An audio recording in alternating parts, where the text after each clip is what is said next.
బాబాయ్ గారు మీరు చెప్పినంత నిజంగా శాంతి శాంతి నా చెల్ల. అవును బాబు, భగవంతుడు సాక్షిగా చెప్తున్నాను, మీరిద్దరూ ఒకే తల్లి రక్తాన్ని పంచుకు పుట్టిన అన్నా చెల్లెడు. చెల్లెమ్మా, అవునన్నయ్య, చెల్లెమ్మా, నువ్వు నా సొంత చెల్లివి, నాకు తోడబుట్టిన చెల్లివి. చాలమ్మా, చాలు. నా జీవితానికి ఇంకేం లోటు లేదమ్మా. రేపు కోర్టు నాకు ఉరిశిక్ష వేసినా నేను సంతోషంగా భరిస్తానమ్మా.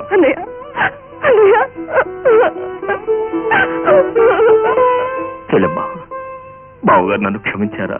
క్షమించడం ఏమిటి బాబు, పశ్చాత్తాపంతో కుమిలిపోతున్నాడు. అవునన్నయ్య, నిజం తెలుసుకున్న ఆయన దీనంతటికీ కారణమైన ఆ రాజేష్ మీద మండిపడుతున్నారు. వాడి అంతు తేల్చాలని ఆవేశంతో బయలుదేరి వెళ్లారు. చెల్లెమ్మా, వద్దమవద్దు. నా కోసం 100 ఏళ్లు సంతోషంగా సాగిపోవాల్సిన మీ జీవితాలు పాడు చేసుకోవద్దు. వెళ్ళమ్మా, నువ్వు వెంటనే వెళ్ళి ఆవేశంలో ఉన్న బావగారిని ఏఘాత్యం చేయకుండా చూడు.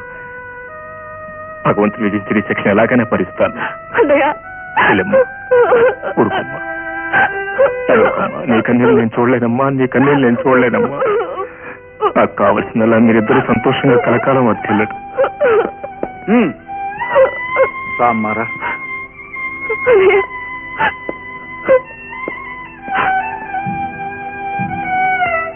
నాకు కావాల్సిందల్లా మీరిద్దరు సంతోషంగా కలకాలం వర్తిల్లటమే, కలకాలం వర్తిల్లటమే. నేను హాయిగా ఉండాలా? నువ్వు లేకుండా, నేను నీకు సొంతం కాకుండా నేను హాయిగా ఉండాలా రాజు? నా కళ్ళ ముందే నీకు ఉరి శిక్ష పడుతుంటే అది చూస్తూ నేను హాయిగా ఉండాలా రాజు? హాయిగా ఉండాలా? గౌరీ, రాజు, నువ్వు లేవనుకున్న మరుక్షణం నీ గౌరీ లోకంలో ఉండదు, గౌరీ, నిన్నే చేరుకుంటుంది. కానీ ఒక్కటి మాత్రం నిజం, నువ్వు తీర్చలేని పగ నేను తీర్చకుండా మాత్రం రాను. కసి తీరా, కక్ష తీరా ఆ రాజేష్ గారిని అంతం చేసి మరీ వస్తాను. గౌరీ, గౌరీ. రాజు,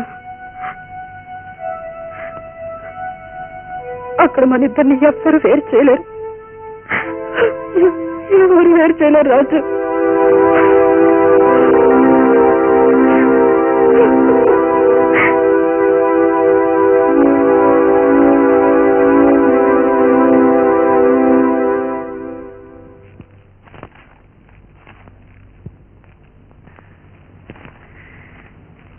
ఏమండి,